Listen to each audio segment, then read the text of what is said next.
Ate Shaira, maglalaro tayo ngayon. Ready ka na ba?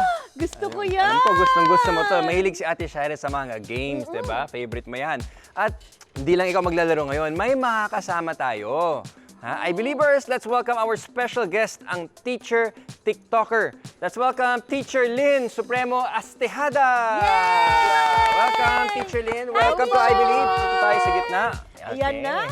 Hello, I-Believers! Yay! Thank you for joining us. Thank you po. Oo nga, nako, Teacher Lynn, di ka ba makipaglaro sa amin? G, kahit anong game yan, basta marami tayong matututuhan, hindi ko yan uurungan. Yo! Nice. Wow, yan yung spirit. Gusto ko yan, ha? Okay, ang gagawin natin today ay maglalaro tayo ng ring toss game. Okay, kaya may hawak ko ng mga rings dito. Pero imbes na isushoot sa mga bote, ha? Isushoot nyo itong mga rings na ito sa payong. Okay? Kaya tawag natin sa game na ito ay Funbrella game. Wow! Okay, imbes na umbrella, funbrella. Okay? I need a volunteer. Sino ang gustong magsuot nitong umbrella? Wala. Sige na nga, ako na nga. Ako na nga. Yay! Thank you, Sige. Kuya Chris. Ako na ang susuot nito. At ito ang inyong mga rings. So, Yan. choose your color. Sino ang green? Pink sa'yo. Pink Ate and Shai. green. Yellow. Pink Ay, and green. madami. Blue and yellow kay Teacher Lynn. Okay. Okay, so ang challenge ninyo, okay? Teka, suotin ko to. Make sure ako. Bagay ba? Bagay, bagay. Bagay. Sobrang bagay. Okay, so ang challenge ninyo, in 1 minute, okay, paramihan ng masushoot na rings Okay. sa umbrella. Okay. Ready, ha? Ready. Ang tatama sa mukha ko ay out of the studio. Ang hirap naman no, Kuya Chris. Magtago ka na lang. Okay, honestly, hindi ko makikita kung sino makashoot. Okay. Ande, malalaman ko pala sa colors. Sa colors. mamaya. Okay, Okay. in 3, 2, 1, go!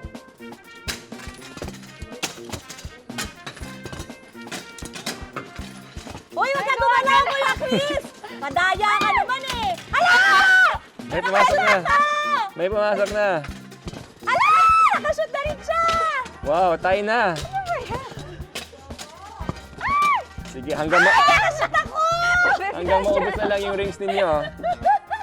Go, Teacher Lynn! Ay! Ala! Ala!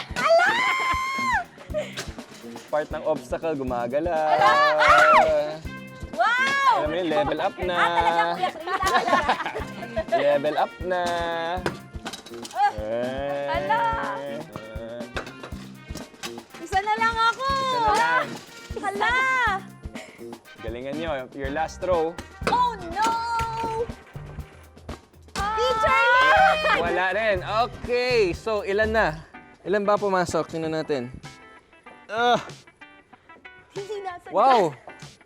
Sino nakadalawa? Dami. Sino nakadalawa? Ikaw? Wow naman! Okay, so ang winner, Ate Shaira. Thank you, Teacher Lynn, for being such a good sport. So, that was fun, di ba? Ako, Super. Enjoy ako nakakatago. Natakot ako. Tamahan niya ako. Mahirap pa, Kuya Chris. Mahirap, Hindi mahirap. ko alam kung paano ako nakashoot eh. Alam mo may science rin sa game na ito. Weh? Di ba? Oo. At kailangan, para maging mas accurate kayo, ay kailangan tama ang inyong trajectory, papasok. Trajectory. Alam mo ba yun? Hindi. Big word eh. Big word. Ano ba yun, Kuya Chris? Anong trajectory? At tama-tama nandito si Teacher Lynn. All the way from Quezon Province pa. Di ba sinamahan niya tayo today? Teacher Lynn, baka pwede mo kaming i-enlighten kung ano ba ang trajectory. Ang trajectory ay flight path o yung dinadaanan ng isang moving object habang lumilipad ito sa ere.